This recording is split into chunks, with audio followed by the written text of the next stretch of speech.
اغلاق مئات الالاف من حسابات جوجل ادسنس خلال الساعات اللي فاتت. عشان بس اشرح لكم الدنيا وعشان افهمكم الدنيا ماشيه ازاي واعرفكم ايه اللي حاصل من امبارح بالليل. امبارح بالليل انا قاعد ساعه الفجر كده او قبل الفجر بشويه، لقيت في حد باعت لي على الانستجرام ان الحساب بتاعه تم اغلاقه بشكل كامل، حساب الادسنس بتاعه تم اغلاقه بشكل كامل، وطلع له الرساله دي: تم اغلاق حسابك من خلال جوجل، تم اغلاق حسابك من خلال جوجل. مزيد من المعلومات عن عمليات اغلاق الحساب او انتقل الى المدفوعات لمعرفه اذا كنت مؤهلا لتلقي دفعه نهائيه. طيب قعدت طبعا اساله شويه اسئله كده: انت كنت شغال بشكل غير شرعي، انت اشتريت ارباح، اشتغلت في بي ان، عملت اي نقر غير شرعي على الفيديوهات بتاعتك، اشتريت مشاهدات، اي حاجه من اللي هي ممكن ان هي تؤدي ان حساب الادسنس بتاعه يتم اغلاقه بالشكل ده. المهم ان الراجل حلف لي بايمانات ربنا ان هو شغال بشكل شرعي، والحساب تقريبا بتاعه ده من 2018 والدنيا معاه كانت ماشيه تمام، مفيش اي حاجه لغايه لما تم اغلاق الحساب بتاعه. فالمهم قلت خلاص، يعني حاله طارئه او حاله نادره بمعنى اصح زي اللي احنا بنتعامل معاهم في اغلاق حسابات الادسنس، وخلاص الموضوع عدى. اتفاجئت ان بعدها بنص ساعه برضو ان في حد بيتواصل معايا ان برضو تم اغلاق الحساب بتاعه على جوجل ادسنس، وبنفس الطريقه ان هو برضو هو الراجل شغال بشكل شرعي، الراجل شغال بشكل مظبوط، مفيش اي حاجه خالص، والحساب بتاعه من 2020. وادسنس النهارده او امبارح بمعنى اصح لجأت ان هي تغلق الحساب بتاعه. كده بدات اشك ان الموضوع فعلا مش صدفه، الموضوع فعلا غريب، الموضوع فعلا في ناس كتيره جدا بدات ان هي تشتكي منه. ما عرفتش ان انا ادي رد خالص على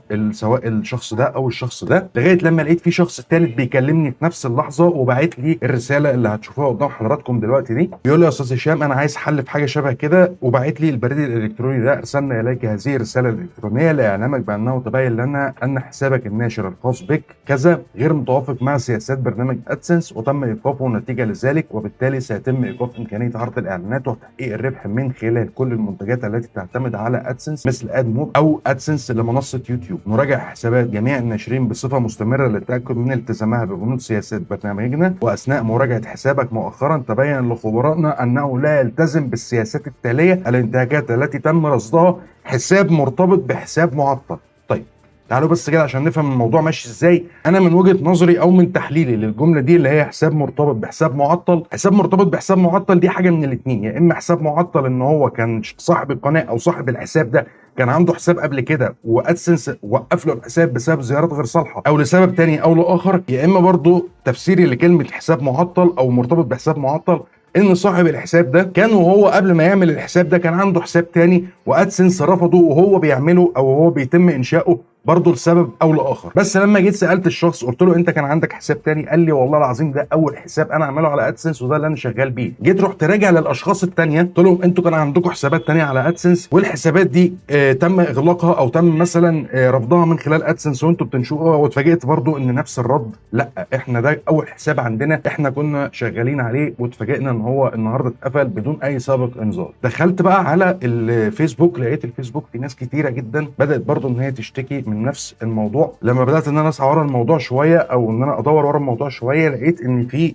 اقوال متضاربه ان في اصحاب المواقع جات لهم الرساله دي، اصحاب القنوات جات لهم الرساله برضو دي، يعني اللي حسابهم بمعنى اصح مرتبط بموقع او اللي حسابهم مرتبط بقناه جات لهم نفس الرساله دي. وفي ناس تانية او في اصحاب حسابات تانية حسابهم ده مرتبط بقناه ومرتبط بموقع، يعني صاحب الحساب عنده موقع وعنده قناه ورابط القناه والموقع بنفس الحساب بتاع جوجل ادسنس، وفي منهم اللي عنده قناه بس وفي منهم اللي عنده موقع بس. اصبح كده ان الموضوع تقريبا عام او الموضوع تقريبا شامل لكل الناس، او مش يعني مش محددين حاجه معينه بمعنى اصح، او مش محددين فئه معينه من الناس، فئه اللي عندهم قنوات او فئه اللي عندهم مواقع او مدونات، لا هم كده تقريبا محددين كل الناس. طيب انا ايه الحل في حاجه شبه كده؟ انا لاول مره في حياتي اطلع اعمل فيديو وانا ما يبقاش عندي حل لمشكله او ما يبقاش عندي حل لحاجه انا بواجهها او لمشكله رائجه في الوقت الحالي. هل ادسنس بتعمل اغلاق للحسابات او حمله بمعنى اصح لاغلاق الحسابات، بتفلتر الحسابات زي ما متعودين كل فتره ان هي بتيجي بقفل الحسابات المخالفه، بس الناس بتاكد ان هي شغاله شرعي بنسبه 100%؟ ودي حاجه برضو من ضمن الحاجات اللي هي هتجنني، ان ما حدش فيهم فعلا شغال بشكل مخالف، لان كله بيقسم ان هو فعلا شغال بشكل شرعي وشغال بشكل طبيعي، مفيش اي حاجه، والناس حساباتها قديمه، حساباتها مش جديده. احنا 2024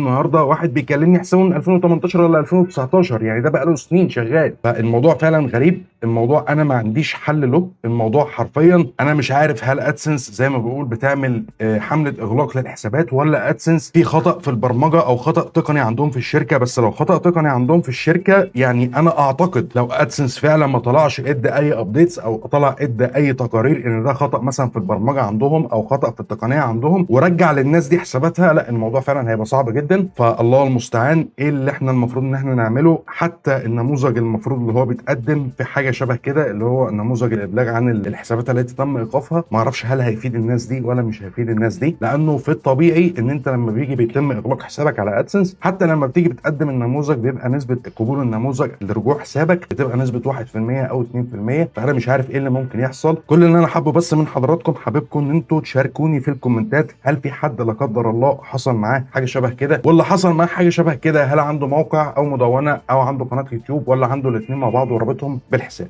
هو ده كان الفيديو بتاع النهارده اللي انا حبيت ان انا اطلع اوضح فيه المشكله دي، بحيث برضو ان احنا نشاركها مع بعضينا ونفهم الدنيا فيها ايه. ولو حد عنده اي معلومه او حد عنده اي حاجه اضافيه ممكن ان هو يزودها لي، اتشرف بيه ان هو يكتبها لي تحت في الكومنتات. لايكك وشيرك وسبسكرايبك واي لينك للتواصل الاجتماعي الخاص بيا للتواصل معايا هتلاقوه تحت الديسكربشن. اشوفكم في فيديو تاني.